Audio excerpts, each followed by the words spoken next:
capacity as a PhD supervisor, here are some tips to help you prepare for your Viva. I think you really can't start early enough, or there is no too early a time to start preparing students. As a supervisor, my aim is for my student to walk into the Viva with the book under their arm, fully confident in the work in that thesis and fully in ownership of that work. How do we achieve that? Well, that's not achieved in the last month of the supervision time or the last 3 months or the last year. It's really throughout the supervision that that the construction work, if you like, is done to achieving that aim. I start preparing my students for the Viva around 6 months before of the thesis submission. And the reason for that is that when students look in sync at the writing of the thesis and the presentation of that thesis or the defense of that thesis, they see more areas of improvement in the thesis itself that makes them thereafter stronger in the defense. So I ask students to think about the why, to think about the impact that their work would have on various sectors or various areas of technology and society. I ask the students to think about the Viva at that time because it shapes the way they write, it shapes the way they think about publications, and it allows them to maximize the benefit of the 6 months, of the last 6 months in the PhD program for and towards a successful thesis defense. The first idea is that the student should own the thesis, and that's really from as soon into the PhD program as possible. That means that they are responsible in a core way for the production of the idea, the development of that idea, and that they lead the thesis fundamentally. And this really helps when you come to the exam, because it means that the examiner is never left with the impression the student defers too much to the supervisor for the responsibility for any particular idea. The first tip is to reflect on and to note any feedback that you receive from your supervisors. This could be written feedback or feedback in your discussion with your supervisors. You will find that the examiners may well pick up on things that you've already discussed. For example, why you chose a particular research approach, why you did your data collection in a particular way, how you did your analysis, why did you choose a particular software, or if you didn't, why did you not choose, why did you not use a software to do your analysis, and so on. So all of these aspects are things that are quite likely to have come up in your discussion with your supervisors, and useful for you to reflect back on these to help you prepare for some questions that may come up during the Viva. The postgraduate thesis Viva is one of the most daunting things that anybody ever goes through, really, when they've done postgraduate research, spent years preparing their thesis, and then they have a couple of hours to defend the work that they have done over that time. And I think you start preparing for a Viva almost at the very start of doing postgraduate work. So a good supervisory team will always be saying, this is the kind of question that you could well get in a Viva. That's the sort of thing that perhaps you should not do in a Viva, and so on and so forth. And that throughout that time, you are preparing the student for that moment where they enter a room with some serious-looking examiners and a chair who is responsible for governing procedure. I use confirmation Viva. I use supervisions and asking questions of what we're doing and what the results really mean and what we could be doing next and what we should be doing next. I'm very keen on transferring the decision-making from myself to the student. So if the student has genuinely made the choices along the way in terms of what gets done and what doesn't get done, then the ownership is automatically there, and there's no risk of them suggesting in Viva that, oh, we did something because, oh, my supervisor said so. No, that's not what the Viva is about. In the Viva, it has to be their work and they have to have ownership of that, and the way for them to have ownership of it is for them to have genuinely directed the research along the way.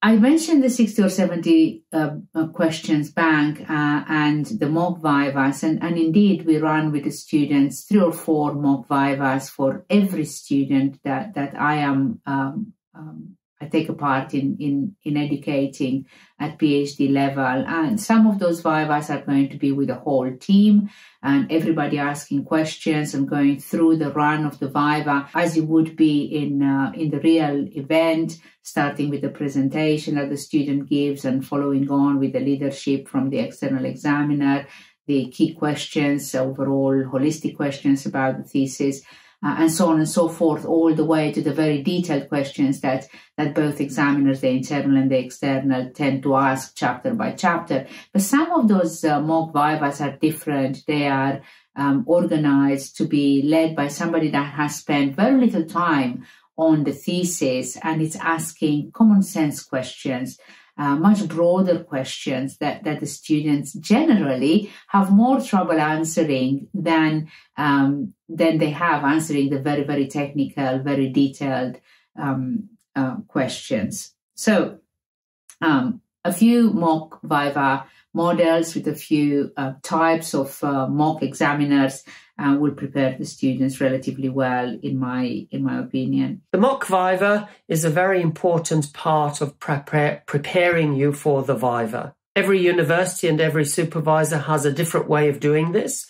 What I tend to do for my students is around about a week before the Viva, myself and my co-supervisor will play the role of examiners, and we will ask some generic questions to enable our students to respond to these questions in a semi-formal approach. We will then provide some feedback to our student in terms of how well they performed, and maybe some tips in terms of areas that could be improved. So we usually have not just one mock Viva, but 2, and that just is to allow the student to go back, think about it, have another go. That's usually an important thing. So highly recommended. Don't just have one mock, have 2. That'll also give you a chance to fix any errors on your presentation and have another go at it. I found that with students that we did this with, that the final presentation that they did was really fabulous, and that made a big difference to the examiners and how they felt about the thesis in the end. We do give sample questions to the students, but I think that during the mocks we also probe on things like explain this graph, what's the most important part of the thesis. These sorts of questions are reasonably obvious, but are worth the student having a go at trying to answer before they get to the Viva.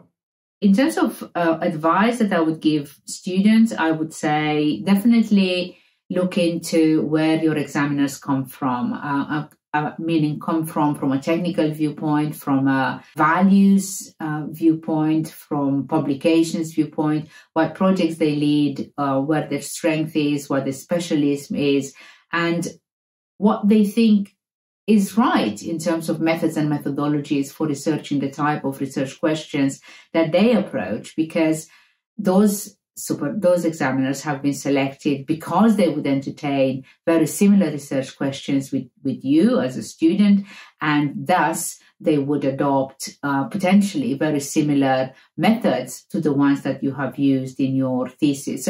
So more than anything, I would like to ask my students to become very comfortable with the examiner's approach to answering research questions and defending those in their own work.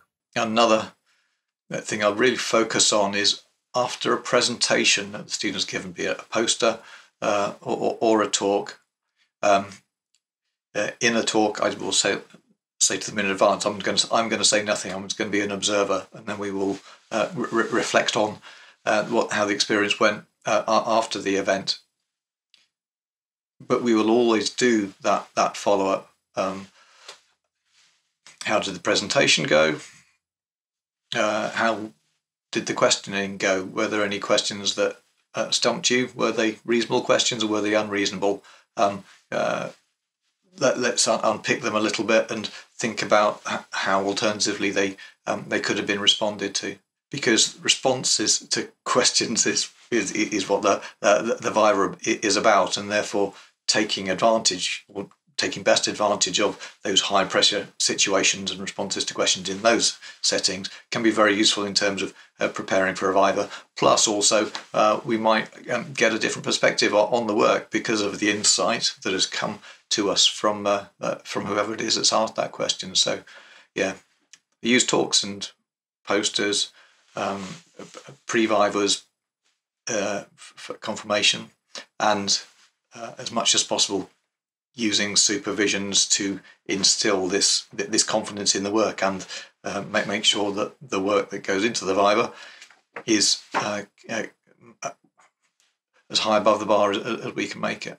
They need to have a presentation that's the right length. The first part of that is it should be reasonably short. A long presentation is not needed for this. I would say about 10 slides. It's a good limit. Naturally, it needs to be really carefully checked over, no errors or mistakes anywhere on the slides, and they need to be really clear, crisp and clear.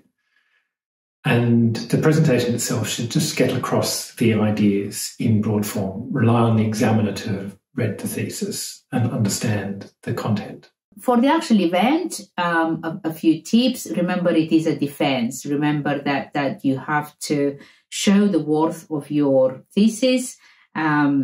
You have to take responsibility of your thesis. You have to own your thesis, and you have to demonstrate that in everything that you say in that context. I'd point students particularly to the way they respond to the questions and the way they respond to the prompts that the examiners put to them.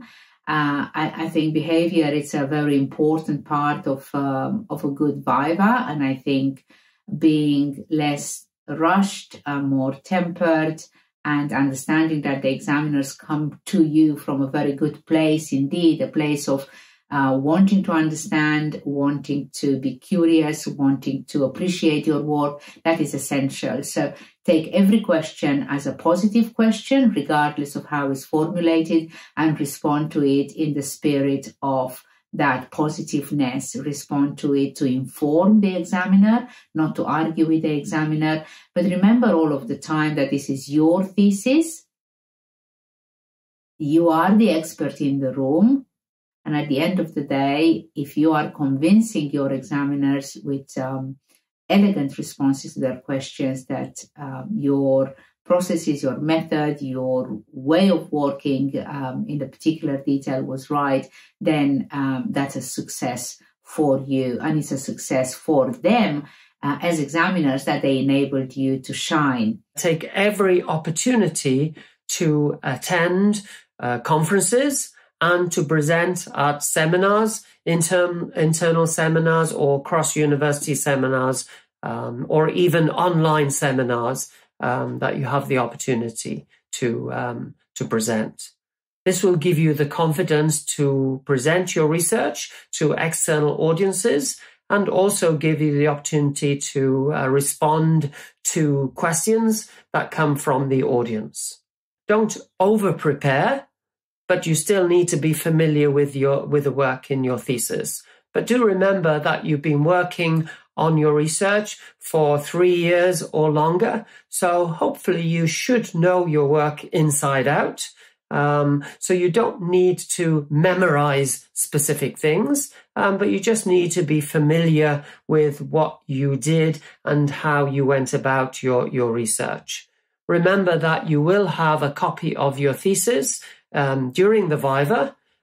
So again, if you need to refer to your thesis, then take every opportunity to do this. And this may be